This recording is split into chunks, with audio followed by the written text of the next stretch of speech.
The plot just thickened even more on the issue of money in politics and the corruption of our political system.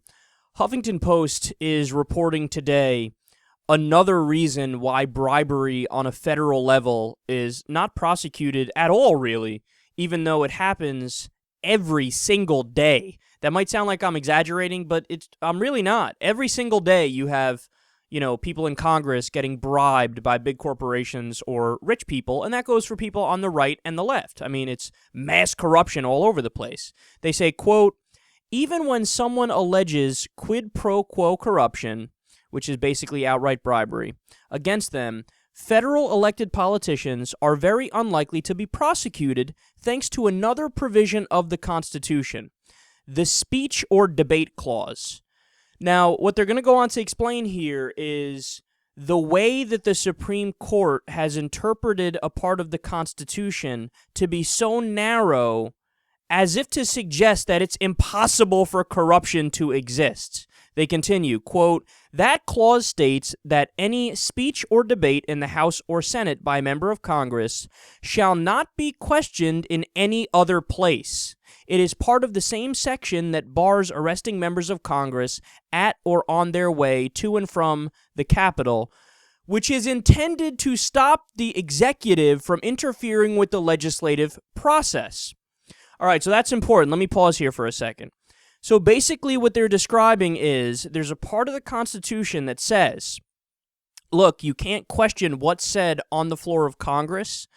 And the original intent of that is that the fear is the executive branch, so the president, is going to, would use as evidence to get what they want. So the president might have a policy that they want to implement. And in order to stop, the Congress from going against them, they could arrest them when they're on their way to Congress to talk about the issue, or use what they say on the floor of Congress as evidence to something that can put them away in jail. And basically what the fear of the Founding Fathers is, we don't want the executive branch to become, a king or a tyrant and to just declare that Congress is out of bounds from discussing certain issues.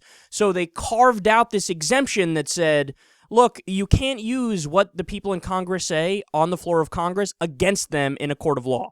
That's basically what that means. So that was the intent of that part of the Constitution. But listen to this. Listen to how much it got perverted.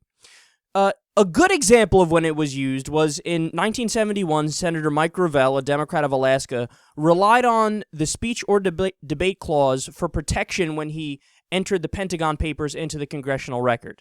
Okay, so that was when he wanted to expose the war crimes that we did in Vietnam. There were classified papers, and he basically took them, went to the floor of Congress, spoke about them, and then said, you can't prosecute me because of the speech or debate clause. Sorry, you can't come after me. Look, it's in the Constitution.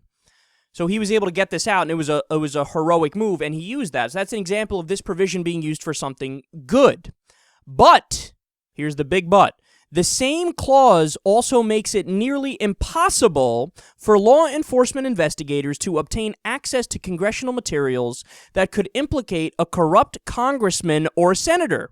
And it essentially prevents prosecutors from introducing into evidence anything that a member of Congress did as part of his or her official duties. That means laws, bills, and floor speeches cannot prove corruption. So that's incredibly important. I need you to understand what that's saying, because this is the dagger in the heart of going after corrupt politicians in Congress, okay? Basically what they're saying is you can't use any bills, you can't use any laws or floor speeches as evidence that politicians are corrupt.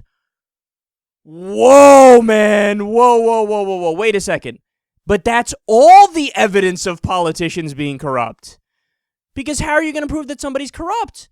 Based on their actions, based on the laws that they pass. So, for example, if ExxonMobil, as they do, lobbies Congress with millions of dollars, and then, oh my goodness, look at that. Congress just passed a law that says that ExxonMobil gets $4 billion in subsidies every single year. Well, there's your evidence of corruption. Your evidence of corruption is the law that they passed that gives these guys a tremendous subsidy. Without that, of course you can't prove corruption, because you're basically saying the main piece of evidence isn't admissible in court. So they basically just absolutely gutted. They gutted the idea of proving corruption. So now there's an impossible bar to prove corruption. So they're basically saying there's no way you can prove corruption in Congress, so there is no corruption in Congress. It is an unbelievable interpretation of the Constitution, and it is clearly not what the founders meant. In fact, I just explained what the founders meant by that. They wanted to prevent the executive branch from becoming too tyrannical and too dictatorial, where they can block Congress from going against the executive branch's agenda. It was not meant to say you can't use evidence of corruption for evidence of corruption. This is unbelievable, man. I didn't know that the problem went this deep, that the Supreme Court went this deep, up their own asses to bend over backwards to say there's no such thing as corruption on the federal level. There's just not. And by the way, the article in Huffington Post goes on to explain that at the state level, that this isn't the case. So there isn't this kind of protection for the corrupt people at the state level. So what happens at the state level? Politicians all the time get found guilty of corruption. All the time. In fact, in the article, they cite 3 examples that just happened recently. And it's for the same kind of practices that people at the federal level are totally allowed to do.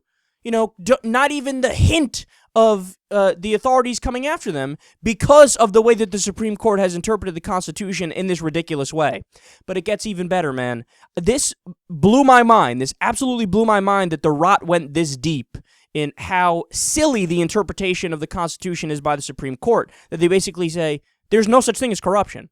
But get this, Dan Backer, I'm sorry, that's his name. This is a story that just broke right before I came on air. He's the lead lawyer behind a landmark case that further opened the campaign finance floodgates. So he's the lead lawyer in the McCutcheon case. He just admitted to Huffington Post Live. He said, yeah, no, money's not free speech.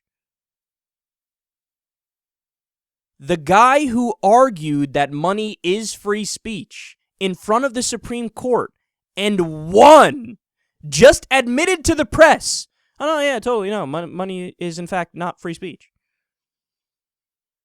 This is like a bad joke being played on the American people. When you have the lawyer that argued that money is free speech admitting that money is not free speech, and when you have a situation where we can see how ridiculous the interpretation of the Constitution is, where they bend over backwards to say money is free speech and there is no such thing as corruption, like it's rightly been pointed out by many journalists and reporters over the last few days, the Supreme Court has turned us into an oligarchy.